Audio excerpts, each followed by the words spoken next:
Hi viewers, welcome to Andhra Prabha. నేను రఘునందన్. ఈ మధ్య కాలంలో ఇటు రష్యా ఉక్రెయిన్ యుద్ధం కొనసాగుతుంది ఒకవైపు. తర్వాత భారత్, పాకిస్తాన్ అంటూ మనం రకరకాలుగా మాట్లాడుతూ ఇదంతా ఎవరి బిజీల్లో వాళ్ళు ఉండగా, ఈ మధ్య కాలంలో డొనాల్డ్ ట్రంప్ పైత్యం విపరీతంగా ప్రపంచం మీద పడుతోంది. దీంతో కొంత ఒక బ్రేకప్ లాంటి సిట్యుయేషన్ వచ్చింది అనే చెప్పాల్సిన పరిస్థితి కనబడుతోంది. ముఖ్యంగా డొనాల్డ్ ట్రంప్‌ని ఒక గ్యాంగ్‌స్టర్ లాగా చూసే ప్రపంచం మొదలైంది అని కూడా అనుకోవచ్చు. మరి ఎందుకు అతను గ్యాంగ్‌స్టర్ లాగా చేస్తున్నాడా? లేకపోతే ఈ పరిణామాలు ఎందుకు ఇలా మారుతున్నాయి అనే విషయాన్ని మనం ఓవర్‌వ్యూలో అర్థం చేసుకోవాలి. ఈ రకంగా గనక చూస్తే యూరోపియన్ యూనియన్ దేశాలు ఇప్పుడు అమెరికాతో కొంత తెగదెంపులు చేసుకునే ప్రయత్నం వరకు వస్తున్నాయా? లేదా అమెరికాను ట్రంప్‌ని గిచ్చుతున్నాయా? ఇలా చేయొద్దు నువ్వు అని. సో కొంత ఫార్ములా మారుతుంది వరల్డ్ సినేరియోలో అనేది మాత్రం ఖచ్చితంగా అర్థమవుతోంది. ఏమిటి దాని వెనక రహస్యం ఏంటి అనేది మనం తెలుసుకుందాం. మనతో పాటు ప్రొఫెసర్ డాక్టర్ రవీందర్ రైనా గారు ఉన్నారు. వారిని అడిగి తెలుసుకుందాం. రవీందర్ రైనా గారు నమస్తే అండి. Welcome to Andhraprabha. రఘునందన్ గారు నమస్తే.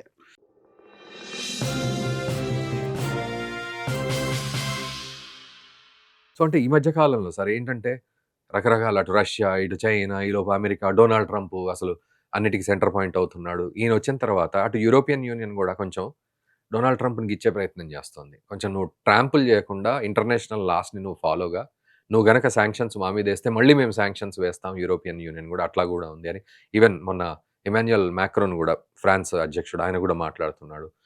ఉర్సులా ఆవిడ కూడా మాట్లాడుతుంది. వీళ్ళంతా కూడా కొంచెం ట్రంప్ మీద కోపంతో ఉన్నారు. అట్లని రష్యాకు దగ్గరవుతున్నావని కూడా కాదు. బట్ నువ్వు ఇలా చేయొద్దు అని చెప్తున్నా. ఏంటి ఈ సినారియోని ఎట్లా అర్థం చేసుకోవాలి? రఘునందన్ గారు ఇప్పుడు కొత్త ట్రెండ్స్ ఏం డెవలప్ వచ్చాయంటే, హ్మ్. గ్రీన్‌లాండ్ అనేది హ్మ్. ఒక అటానమస్ టెరిటరీ అది. యాహ్! డెన్మార్క్ కింగ్‌డమ్‌లో ఒక భాగంగా ఉంటుండేది. హ్మ్. సో, దాని మీద ట్రంప్ గారి యొక్క ఆలోచన అనేది ట్రంప్ గారు ఆ గ్రీన్‌లాండ్‌ను సేజ్ జేసి హ్మ్. అమెరికాలో కలుపుకోవాలనేది ఇప్పుడు కొత్త ఆలోచన కొత్త కాదది. ఆలోచన. హ్మ్. అది ఆయన ఫస్ట్ టర్మ్ ప్రెసిడెంట్‌గా హ్మ్. ఉన్నప్పుడు, అమెరికన్ ప్రెసిడెంట్‌గా ఉన్నప్పటి నుండి హ్మ్. ఆయన ఆలోచన అలా దాని మీద ఉండేదన్నమాట. నడుస్తోంది మైండ్‌లో అతనికి. హ్మ్. అది ఫస్ట్ టర్మ్‌లో 4 ఇయర్స్ టర్మ్ లోపల చేయలేకపోయాడది. హ్మ్. హి వాస్ అన్‌సక్సెస్‌ఫుల్ హ్మ్. In getting the Greenland to America అన్నమాట. హ్మ్. ఇప్పుడు ఫస్ట్ ఇయర్ అంటే ఈ దాదాపు మొన్న 20 జనవరి 2026కు 1 ఇయర్ కంప్లీట్ అయింది సెకండ్ టర్మ్‌లో హ్మ్. ఆయనకి. హ్మ్. వచ్చినప్పటి నుండి ఆయనే గ్రీన్‌లాండ్ మీద హ్మ్. కన్నేసాడనమాట. ఈ ఈ లోపల ఇగ ఆయన either you do it or you die అనమాట. ఆ! ఎందుకంటే ఆ! ఇంకొకసారి ప్రెసిడెంట్ ఆయన కాలేడు. కాలేడు కాబట్టి ఇప్పుడున్న ప్రెసిడెంట్‌ని గూడా ఇంక 3 ఏళ్ళు కంప్లీట్ చేస్తాడన్నది కూడా మనకు తెలియదు. డౌటే. హ్మ్. సో, ఇట్లాంటి సందర్భంలో ఆయనే ప్రయారిటీ అనేది గ్రీన్‌లాండ్ మీద పడిందనమాట. హ్మ్. గ్రీన్‌లాండ్ అనేది ఒక ఒక అటానమస్ యూనియన్ అది ఒక టెరిటరీ అనమాట. హ్మ్. దాంట్లో ఇప్పుడు మనకు డెన్మార్క్, అది డెన్మార్క్ అడ్మినిస్ట్రేటివ్ రీజియన్‌లో యాస్ ఎన్ అటానమస్ రీజియన్‌గా వండుకుంటూ వస్తుందనమాట. హ్మ్. ఇప్పుడు ఆయనే మాకు Greenland part of America. We want Greenland hmm. అని జెప్పి, ఎందుకంటే అది అమెరికన్, నార్త్ అమెరికన్ కాంటినెంట్‌కు కనెక్ట్ అయ్యి ఓకే. ఉంటుందనమాట. ఇప్పుడు యూరోపు మనము అది జాగ్రఫికల్‌గా చూసినట్టయితే, హ్మ్. యూరోప్ మొత్తం కాంటినెంట్ రఘునందన్ గారు, అమెరికా యాస్ ఏ కంట్రీ దాని ఏరియా సైజ్ చూసుకున్నట్టయితే, Europe as a continent almost similar సైజ్‌లో ఓకే. ఉన్నాయన్నమాట. హ్మ్. సో, ఇలాంటున్నప్పుడు ఇప్పుడు ఆయన అమెరికా యొక్క సైజ్ పెంచుకోవాలనే ఉద్దేశ్యంతోని దీనిలో ఇప్పుడు హ్మ్. రకరకాల స్టేట్స్ కూడా ఇప్పుడు పాయింట్ ఎక్కడొస్తుందంటే గ్రీన్‌లాండ్. హ్మ్. గ్రీన్‌లాండ్ ఎవరిదది? డెన్మార్క్‌ది. డెన్మార్క్. హ్మ్. డెన్మార్క్ ఎవరిది? యూరోపియన్ హ్మ్. వాళ్ళది. యూరోపియన్ యూనియన్‌ది. అవును. యూరోపియన్ యూనియన్ అనేది ఒక యూనియన్ లాగా ఫార్మ్ అయింది. హ్మ్. దాదాపు 2000 ఓకే. మనకు ఓకే. హ్మ్. ఆ రేంజ్‌లో ఒక హ్మ్. 25, 26 ఇయర్స్ నుండి మనకు యూరోపియన్ యూనియన్ ఉన్నది. 2002 నుండి కరెన్సీ గూడా వాళ్ళు పెట్టుకున్నారనమాట. 27 కంట్రీస్ హ్మ్. ఒక అంబ్రెల్లా కిందొచ్చి హ్మ్. యూరోప్ అనేది ఒక కంట్రీ హ్మ్. అని జెప్పి, ఒకసారి మనం షెంజెన్ వీసా తీసుకొని పోయినట్టయితే, ఈ 27 కంట్రీస్ అన్నీ గూడా మనము ఇప్పుడు ఇండియాలో ఆంధ్రప్రదేశ్ నుండి తెలంగాణకు, తెలంగాణ నుండి ఛత్తీస్‌గఢ్‌కు లేకపోతే ఇంకా జార్ఖండ్‌కు పోయినట్టుగా, మీరు జర్మనీ నుండి ఫ్రాన్స్‌కు, ఫ్రాన్స్ నుండి లక్సెంబర్గ్‌కు, లక్సెంబర్గ్ టు వియన్నాకి ఇలా పోకుంటూ రావచ్చనమాట. ఓకే. ఓకే. పోవచ్చనమాట. హ్మ్. సో, ఇది వాళ్ళు చేసుకున్నారు. యాహ్! చేసుకొని దే ఆర్ సక్సెస్‌ఫుల్. హ్మ్. వాళ్ళు వాళ్ళ డిఫరెన్సెస్‌ని ఐరన్ అంటే ఔట్ మీరనే చేసుకుంటూ ప్రకారం ఈ గ్రీన్‌లాండ్ ఇష్యూ రావడం వల్ల కొంత యూరోపియన్ ఆ! యూనియన్ ఆ! అక్కడ పాయింట్ అన్నమాట. హ్మ్. ఇప్పుడు గ్రీన్‌లాండ్ అనేది అంటే, ఇప్పుడు ఒక పిల్లిని తీసుకొచ్చి మనం ఇంట్లో ఏసి కొట్టినట్టయితే, హ్మ్. అది పులిలాగా మారుతదని చెప్పి మనకు అవును. తెలుగులో ఒక సామెత ఉంది. హ్మ్. ఇప్పుడు యూరోపియన్ యూనియన్ అనేది యూరోప్ అనేది వాళ్ళకు అమెరికాకు ఒక తానే అంటే తందానే అని హ్మ్. చెప్పి అన్నట్టుగానే వండుకుంటూ వచ్చింది. అంటే హ్మ్. కల్చరల్ ఇంటిగ్రేషన్ కానివ్వచ్చు, పొలిటికల్ హార్మనీ కావచ్చు, వాళ్ళకున్నటువంటి సత్సంబంధాలనేది మనకు వరల్డ్ వార్ 1, వరల్డ్ వార్ 2 నుండి ఓకే. చాలా స్ట్రాంగ్‌గా వండుకుంటూ ఓకే. వచ్చాయి. పర్టిక్యులర్‌గా వరల్డ్ వార్ 2 నుండి.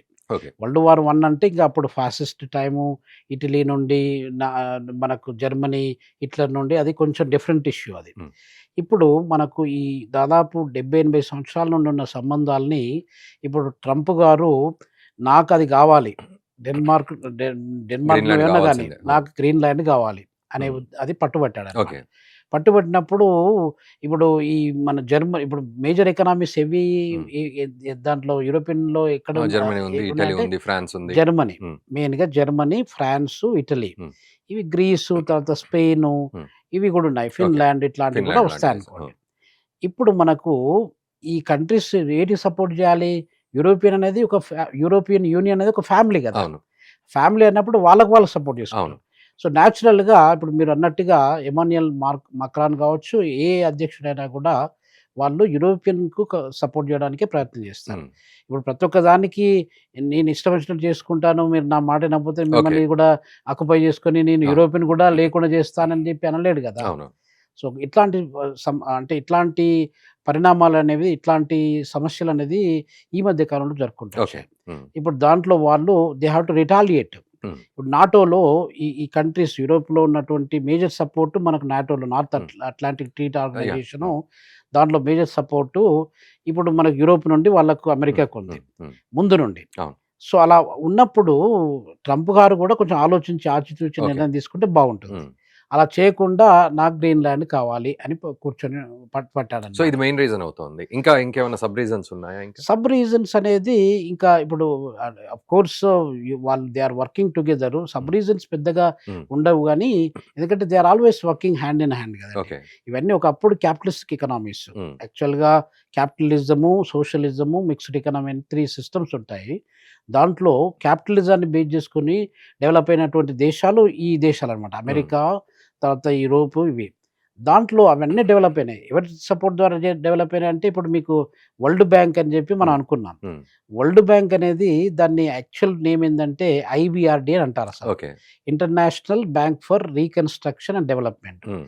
రీకన్‌స్ట్రక్షన్ డెవలప్‌మెంట్ ఎవరు జేశారంటే హ్మ్. అమెరికా ఈ బ్యాంకును సృష్టించి యూరోప్ అంతా ఏదైతే నష్టపోయిందో, ఏదైతే డ్యామేజ్ అయిందో దాన్ని రీకన్‌స్ట్రక్షన్ చేయడానికి కొరకు హ్మ్. స్టార్ట్ చేసినటువంటి బ్యాంకే వరల్డ్ బ్యాంక్. World bank. ఆ! ఏదో ప్రపంచాన్ని ఉద్ధరించాలని జెప్పి కాదు. వరల్డ్ బ్యాంక్ పేరే జేయలేదసలు. వరల్డ్ బ్యాంక్ అంతే. ఆ! పేరుకే ప్రపంచ అదే. Bank. But main purpose hmm. World Bank 1946లో స్టార్ట్ చేసినప్పుడు they wanted to reconstruct and develop Europe అనమాట. Destroyed Europe. హ్మ్. సో, అంటే అప్పటి నుండి వాళ్ళకు అమెరికాకును, యూరోప్‌కు మంచి సంబంధాలున్నాయి. ఆ! సో, ఆ సంబంధాలను ఎప్పుడు వాళ్ళు చెడగొట్టుకోలేదు. అక్కడక్కడ అవునవును. చిన్న చిన్న డిఫరెన్సెస్ రావచ్చు గానీ, హ్మ్. బట్ అమెరికా ఏదన్నా గూడా వీళ్ళు సపోర్ట్ జేస్తున్నారు. హ్మ్. అమెరికా గూడా వాళ్ళకు యూరోపియన్‌కి సపోర్ట్ జేసుకుంటూ బట్ ఇక్కడ వచ్చింది. సార్ ఇప్పుడు ఆ! ఎమాన్యుయల్ మాక్రాన్ ఆయన ఏమంటాడంటే, right. Laws are international laws ఇవన్నీ గూడా ఇబ్బంది పడుతున్నాయి. ట్రాంపుల్ అవుతున్నాయి అని జెప్పి గిచ్చుతున్నాడు ట్రంప్‌ని. మనం కోయర్షన్ అని అన్నాడాయన. అవును. సో, వీటిని ఎట్లా అర్థం జేసుకోవాలి? ఇదంతా లీగల్ టర్మ్స్. ఇప్పుడు యాహ్! హ్మ్. నేను as a lawyer or law student hmm. Coercion, undue influence ఇవన్నీ గూడా లీగల్ టర్మ్స్ హ్మ్. అనమాట. ఇప్పుడు ఒక రకమైన థ్రెట్ మీరు క్రియేట్ జేస్తున్నారు. హ్మ్. థ్రెట్ క్రియేట్ జేసినప్పుడు ఎమాన్యుయల్ మాక్రాన్ గావచ్చు, ఏ లీడర్ అయినా గూడా అవును. అర్థమైపోతుందక్కడ అర్థమైపోతది. అవును. పాయింట్. అంటే మనం అంతా ఒక ఫ్యామిలీ మెంబర్‌లాగా ఒకరినొకరు సపోర్ట్ జేసుకుంటూ, హెల్ప్ చేసుకుంటూ మనం ఇన్ని సంవత్సరాలు, ఇన్ని డికేడ్స్ మనం వండుకుంటొచ్చారు. హ్మ్. లీడర్స్ మారారు. ట్రంప్ గారు అడ్మినిస్ట్రేషన్‌లో లేకముందు గూడా చాలామంది ఇప్పుడు మన ఏమంటారు అతను జాన్ ఎఫ్ కెనడీ నుండి ఓకే. చూసుకున్న, రొనాల్డ్ రీగన్ నుండి తీసుకున్న ఇక్కడ చాలామంది ప్రెసిడెంట్ మారుకుంటొచ్చారు హ్మ్. అమెరికాలో.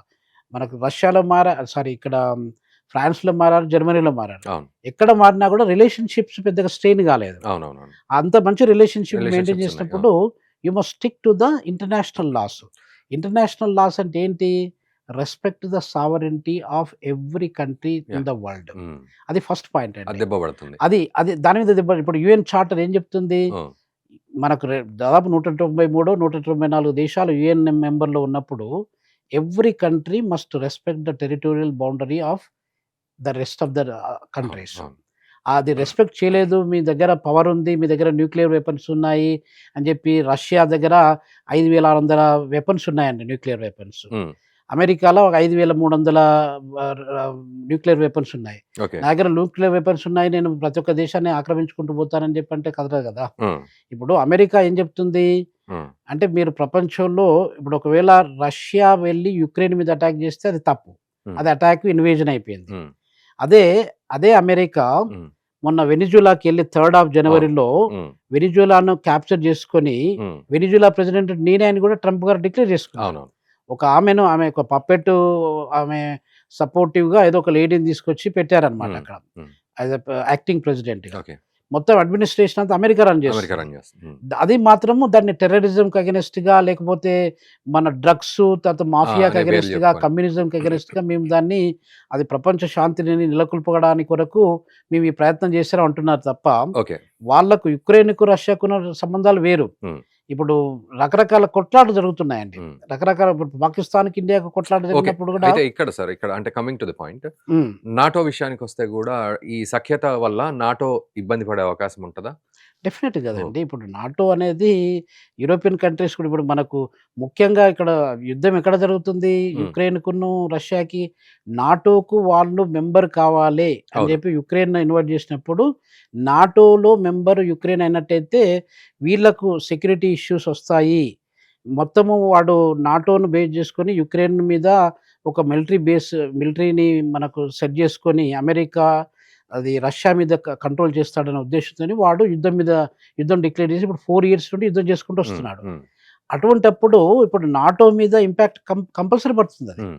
సో, కాబట్టి నాటో అనేది, యూరోప్ అనేది, ఆ రిలేషన్‌షిప్ అనేది బ్రేక్ కావడానికి ఆస్కారం ఉంటుంది. ఓకే. సో, కాబట్టి ఈ యొక్క గ్రీన్‌లాండ్ అనేది ఏదన్నా నెగోషియేషన్ చేసుకొని, ఒకవేళ ఏమన్నా లీజ్ తీసుకోవడమో, లేకపోతే ఏదన్నా వాళ్ళు పర్చేజ్ చేయాలనుకుంటే ఏదైనా పర్చేజ్ చేయడానికి ఎట్లా చేసుకుంటే బావుంటుందనేది నెగోషియేషన్ ద్వారా చేయాలి తప్ప, హ్మ్. నేను అది ఆక్రమించేసుకుంటాను, నా దగ్గర పవర్ ఉందనేది అది తప్పు బట్ విషయం అండి. ఫైనల్‌గా సార్, ఫైనల్‌గా ఓకే. ఎక్కడ దీనికి అంతం ఉంటది? అంటే ఇప్పుడు వీళ్ళు గిచ్చారు ట్రంప్‌ని, "నువ్వు ఇలా చేస్తున్నావు తప్పు" అని జెప్పి. హ్మ్. ట్రంప్ అహంకార ధోరణి మొత్తం ప్రపంచం అంతా స్ప్రెడ్ అయింది. మరి ఇప్పుడు యూరోపియన్ యూనియన్ అండ్ ట్రంప్, లేకపోతే రష్యా గూడా ట్రంప్ మాట విన్నట్టే ఉంటాడు. చైనా గూడా ఇంకో రకంగా ఇదంతా జూస్తే ఇది ఎక్కడికి దారి తీస్తుంది? ముఖ్యంగా యూరోపియన్ యూనియన్ గురించి మాట్లాడినా కూడా. యూరోపియన్ యూనియన్ అయినా కూడా వాళ్ళ రైట్స్‌లో వాళ్ళది, ఎక్కడో అమెరికాకెళ్ళి వాళ్ళ ప్రాంతాలను ఎవరు ఆక్రమించుకోవడానికి ఎవరు ప్రయత్నం హ్మ్. చేయలేదు. హ్మ్. సో, అలాంటప్పుడు ఒకరు ఒక ఒక మీ ఒక ప్రాంతాన్ని తీసుకోవడానికి ప్రయత్నం చేసినప్పుడు, హ్మ్. వాళ్ళను ఏలెత్తి చూయించి వీళ్ళు మీరు చేసేది తప్పు అని చెప్పి అనడంలో తప్పు లేదు. ఓకే. అది ఫ్రాన్స్‌ది కావచ్చు, అది జర్మనీది కావచ్చు, ఎవరిదైనా కూడా తప్పు లేదు. హ్మ్. సో, ఇక్కడ పాయింట్ ఎక్కడికి పోతుందంటే, వాళ్ళు ఇప్పుడు మనకు సమస్య ఎక్కడి నుండి వస్తుందంటే గ్రీన్‌లాండ్ నుండి. హ్మ్. ఆ గ్రీన్‌లాండ్ అనేది ఉపసంహరించుకోవడము ఉత్తమం. హ్మ్. Let it be the part of Denmark. Okay. ఒకవేళ డెన్మార్క్‌కు, యూఎస్‌కి ఏదైనా అగ్రీమెంట్ జరిగి, హ్మ్. ఆ అగ్రీమెంట్ ప్రకారం ఇప్పుడు మనకు హాంకాంగ్ హ్మ్. ఉందనుకోండి. హాంకాంగు మనకు చైనా నుండి దాదాపు యూకేకు ఒక లీజ్ పరంగా ఇవ్వడం జరిగింది. హ్మ్. 1997 వరకు. హ్మ్. అట్లా వీళ్ళేమన్నా గ్రీన్‌లాండ్ మీద అంత షోకుండి, అంత కాయేసున్నట్టయితే ఓకే. ఒక లీజ్ ఒక 50 సంవత్సరాలో, 100 సంవత్సరాలు అట్లా తీసుకోవచ్చు. అంటే ఆ అంతేగాని ఛాన్సెస్ ఉంటాయా? లేకపోతే అది యుద్ధానికి దారి ఉండొచ్చది. తీస్తదా? ఒకవేళ ఇది వినకపోతే, ఇప్పుడు హ్మ్. ఈ ఈ ఈ ముసుగులో గుద్దులాట అనేది ఎన్నో రోజులు అవును. ఉండదు గదండీ! అవును. తాడో పేడో తేల్చుకోవాల్సొస్తది. తెలుసుకోవాల్సొస్తది. అవును. కాబట్టి ఏం జరుగుతుందంటే, ఇప్పుడు ట్రంప్ యొక్క యాటిట్యూడు, లేదు నేను ఆక్రమించుకుంటాను. ఆయన టార్గెట్స్ ఉన్నాయి. హ్మ్. ఒకటేంటంటే వెనిజులాను ఆల్రెడీ అవును. క్లియర్ చేసుకున్నాడు. అవును. ఇప్పుడు ఇరాన్ ఒకటి, గ్రీన్‌లాండ్ ఒకటి. గ్రీన్‌లాండ్ ఒకటి. అవును. ఈ మూడిట్లో ఇప్పుడు గ్రీన్‌లాండ్ మీద అటాక్ చేస్తే, యూరోపియన్ యూనియన్ అనేది కంప్లీట్‌గా they will take the support of China నుండి, భారతదేశం నుండి, మిగతా రష్యా నుండి గూడా హ్మ్. సపోర్ట్ తీసుకొని they will try to retaliate with America అన్నమాట. హ్మ్. అలా చేసినప్పుడు డెఫినిట్‌గా మన రష్యా, బ్రిక్స్ కంట్రీస్ అన్నీ గూడా they will support Europe. Okay. So, ఇది జరగడానికి ఆస్కారం ఉంటది. ఓకే. అంటే అది అంత దూరం పోకముందుకే హ్మ్. ట్రంపు అక్కడికక్కడికి ఆపుకొని ఆచితూచి నిర్ణయం తీసుకుంటే, ఓకే. అది ప్రపంచ శాంతికి గూడా బాగుంటుందండి. Right sir. Thank you very much sir. Thank you thank very you much very much. Ravindra గారు. నమస్తే. సో వ్యూవర్స్, అది పరిస్థితి. మొత్తానికి ట్రంప్ పైత్యం ఇంకా పెరగకుండా ఉంటే గ్రీన్‌లాండ్ విషయంలో అప్పుడు యూరోపియన్ యూనియన్ గూడా సరే ఓకే, మనమంతా మళ్ళీ కలిసే ఉందాం అన్నట్టుగా ఉంటుంది. కానీ ఒకవేళ ట్రంప్ పైత్యం గనక అలాగే పెరిగితే వాటి కాన్సిక్వెన్సెస్ అటు యూరోపియన్ యూనియన్ మీద గూడా పడుతూ ఉన్నాయి. సో వాళ్ళు గూడా అపోజ్ చేస్తున్న తరుణంలో రేపటి రోజున ఏదైనా ఇబ్బంది కలిగే పరిణామాలు గనక వస్తే, అప్పుడు మరి యూరోపియన్ యూనియన్ ఎటువంటి నిర్ణయాలు తీసుకుంటుంది?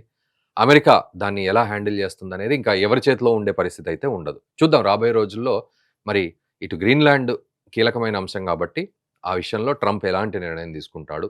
ఆచితూచి మంచి నిర్ణయం తీసుకుంటాడా? లేకపోతే అగ్రెసివ్‌గా ముందుకెళ్ళి మొత్తం అంతా కన్‌ఫ్యూజ్ చేసి పడేస్తాడా అందరిని మాత్రం మనం చూడాల్సిన పరిస్థితి అయితే ఉంది. సో, ఈ అంశంలో మీరేమనుకుంటున్నారో కామెంట్ చేయండి. అండ్ మన ఈ వీడియోని మన మిత్రులకు గూడా తప్పకుండా షేర్ చేయండి. Thank you very much.